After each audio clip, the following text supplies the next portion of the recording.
મિત્રો મને એક આ ધમકી આવે છે એટલે આને મારે વળતો જવાબ દેવો છે, પણ આમાં કોઈ હિન્દુને ભડકાવવાની વાત નથી. જો ભાઈ તે મને આવી ધમકી કરી કે હિન્દુ ધર્મને ભાઈ તું વિડીયો બનાવવાના બંધ કરી દે એકતાના, તો ભાઈ વિડીયો બંધ શું કામાં થાય? તને વાંધો છે કે હિન્દુ સમાજ ભેગો થઈ જાય તો? હિન્દુ સમાજની હિન્દુ ધર્મની એકતા થઈ તો તને કંઈ વાંધો છે? હિન્દુ અંદરો અંદર બાત તો બંધ થઈ જાય તો તને કંઈ વાંધો છે?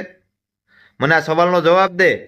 અને તને અડી જવાનો જે શોખ છે ને, આમ તો હું શાંતિમાં માનું છું, કેમ કે મારે આ કંઈ વહીવટ કરવો નથી. બાકી મને બધું આવડે છે, એટલું સમજી લીજે. હું જ્યાં સુધી શાંતિથી પતતું હોય ને, કાનુડાએ સમજાવ્યા હતા શાંતિથી, એટલે પછી યુદ્ધ જ કલ્યાણ હોય. પણ હિન્દુ બોલતો નથી ને ત્યાં સુધી શાંત છે ને, શાંતિમાં માને ત્યાં સુધી સારું છે. જય જય હિન્દુ બોલ્યો છે ત્યાં પતન જ થયું છે, એટલું સમજી લીજે. અને રે મોરે મોરો તારે જે દેવો હોય ને, મેં તને નંબરે નાખી દીધો. તું તારે ફોન કરીને તેવડ હોય તો 12 કલાક થઈ ત્યાં ફોન નથી કર્યો હજી.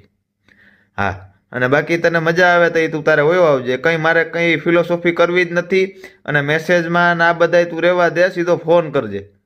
બાકી મેસેજમાં કંઈ મારો રિપ્લાય નહીં આવે. તારે મજા આવે ને એટલે તારે તું ગમે એવડી ટોપ હોય તો કંઈ ફેર ન પડે, કેમ કે હું હંમેશા સત્યની હારે રહીશું. અને તું એમ કે ફોલોવર, તો ફોલોવર તો ભાઈ હું કોઈને કહેતોય નથી ફોલો કરવાનું. મારી હારે હિન્દુની એક લડાઈમાં જેને જેને પણ જોડાવવું છે ને, એ ઓટોમેટિક જોડાય જ જાય.